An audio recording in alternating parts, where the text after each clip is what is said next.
Faça o certo, mesmo que seja o caminho mais difícil, mas não pegue atalho. Quando você chega lá na frente, todas as conquistas valerão a pena. Não houve trapaça, não houve mentiras. Você não passou por cima de ninguém, não atropelou ninguém para chegar onde você chegou.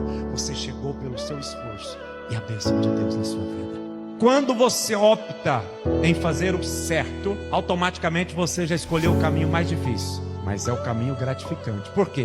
Porque quando você chegar lá na frente, todas as suas conquistas estarão abençoadas. Porque você não mentiu, você não enganou, você não trapaceou, você chegou pelo seu esforço e a bênção de Deus na sua vida. Faça o que é certo e não se preocupe com o que as pessoas vão falar de você. Cuida do seu caráter, Deus vai cuidar da sua reputação. Segue a sua vida de fé, ande em comunhão com Deus.